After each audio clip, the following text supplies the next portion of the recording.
Justin Brownlee mga bro, pwede kayang ipasok sa classification para sa Olympic at huling chance ng Gilas Pilipinas. Yan mga bro, pagkatapos mong i-like ang ating video, mag-subscribe na rin kung bago ka pa lang sa ating channel at i-click ang notification bell para lagi kang updated sa ating mga sports balita.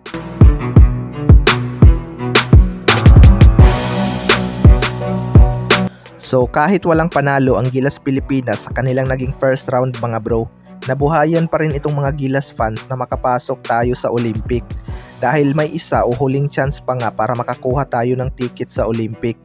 Ito nga ay ang classification tournament kung saan nakasalalay pa rin sa ibang team ang pag-asa natin. Sa bagong grupo nga ay may tig-dalawang laban pa itong mga Asian teams. Kapag naipanalo ng Japan ang kanilang dalawang natitirang laban, ay Japan na nga ang makakapasok sa Olympic.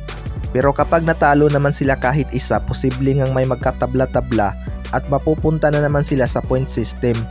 Ang focus na nga lang ng Gilas Pilipinas ngayon ay maipanalo natin ang dalawang laban kontra sa China at South Sudan.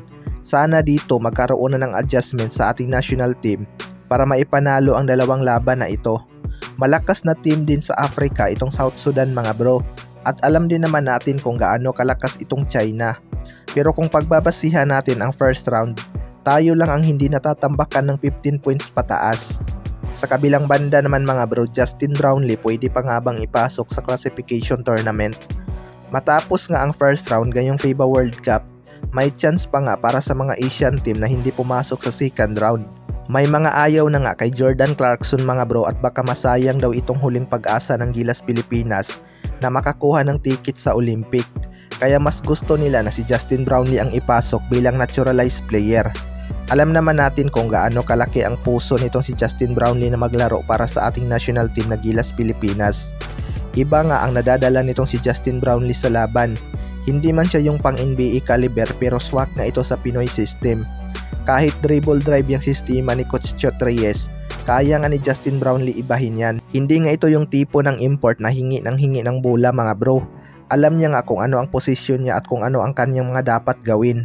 Kung titingnan natin, mas may shooting pa nga itong si Justin Brownlee kaysa kay Jordan Clarkson. At underrated nga ito sa FIBA World Cup, kaya marami sana itong gugulatin sa kanyang scoring ability at high basketball IQ. Kaso hindi niya pa nga pwedeng palitan si Jordan Clarkson mga bro, dahil si GC nga ang nasa official lineup ng Gilas Pilipinas ngayong FIBA World Cup. Kaya posibleng sa Asian Games na natin itong makita suot ulit ang jersey ng Pilipinas.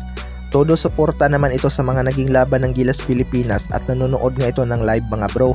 Sayang lang talaga at hindi siya pwede ngayong FIBA World Cup. Kayo mga bro, ano masasabi nyo tungkol dito?